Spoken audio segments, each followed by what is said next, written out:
दोस्तों का हमारे ज्ञान गंगा चैनल पे स्वागत है। आज की कहानी का शीर्षक है जादुई पतीला। बहुत साल पहले पीतल नगरी में किशन नामक एक किसान रहता था। वह गांव में एक जमींदार के खेत पर काम करके किसी तरह अपना घर चला रहा था। पहले किशन के भी खेत थे, लेकिन उसके पिता के बीमारी के कारण उसे अपना सारा खेत बेचना पड़ा। मजदूरी में मिलने वाले पैसे से पिता का इलाज कराना और घर का खर्च चलाना मुश्किल हो रहा था। वो हर दिन सोचता कि कैसे घर की स्थिति को बेहतर किया जाए। आज भी इसी सोच के साथ किशन सुबह सुबह जमींदार के खेत पर काम करने के लिए निकला। खुदाई करते समय उसकी कुदाल किसी धातु से जा टकराई। तेज आवाज हुई। किशन के मन में हुआ, आखिर ऐसा यहां क्या है? उसने तुरंत उस हिस्से में खोदना शुरू किया। वहां से एक बड़ा सा पतीला निकला। पतीला देखकर किशन दुखी हो गया। किशन के मन में हुआ था कि ये जेवरात होते तो मेरे घर की हालत थोड़ी सुधर जाती। फिर किशन ने सोचा कि चलो अब खाना ही खा लेता हूं। किशन ने खाना खाने के लिए अपने हाथ की कुदाल उस पतीले में फेंक दी और हाथ मुंह धोकर खाना खाने लगा। खाना खत्म करने के बाद किशन अपनी कुदाल उठाने के लिए उस पतीले के पास जा पहुंचा। वहां पहुंचते ही किशन हैरान हो गया। उस पतीले के अंदर एक नहीं बल्कि बहुत सारे कुदाल थे। उसे कुछ समझ नहीं आया। तभी उसने अपने पास रखी एक टोकरी को भी उस पतीले में फेंक दिया। वो एक टोकरी भी पतीले के अंदर जाते ही बहुत सारी हो गई। यह सब देखकर किशन खुश हो गया और उस जादुई पतीले को अपने साथ लेकर घर आ गया। वो हर दिन उस बर्तन में कुछ औजार डालता और जब वो ज्यादा हो जाते तब उन्हें बाजार जाकर बेच आता। ऐसा करते करते किशन के घर की हालत सुधरने लगी।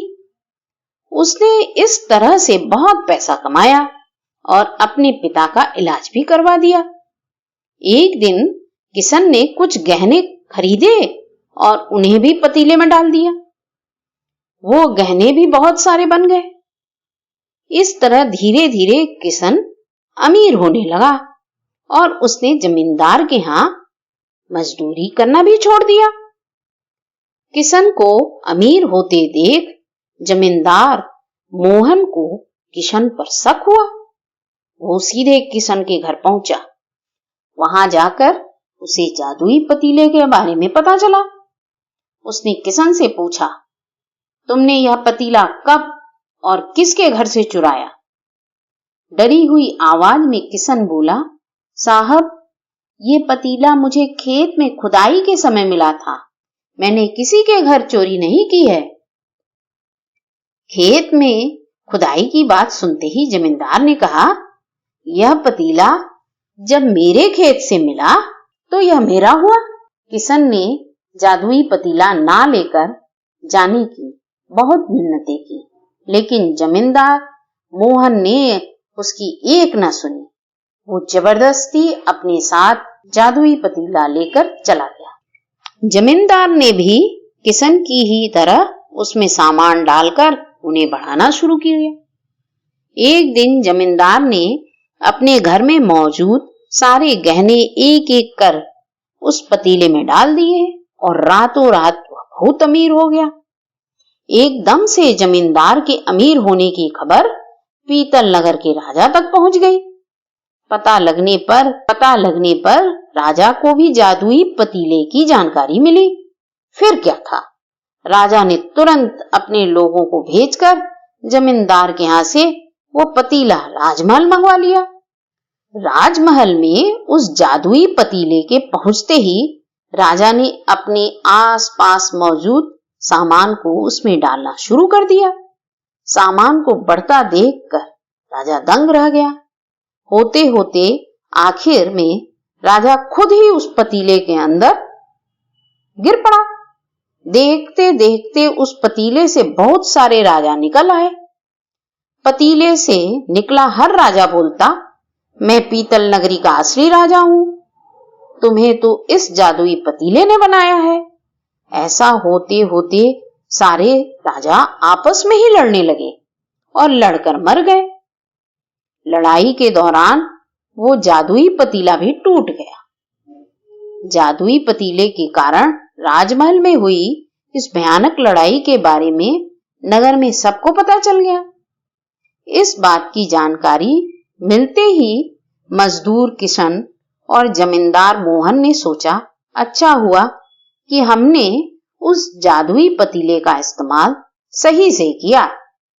उस राजा ने अपनी मूर्खता के कारण अपनी जान ही खो दी। इस कहानी है जादुई पतीले की कहानी से हमें दो सीख मिलती है।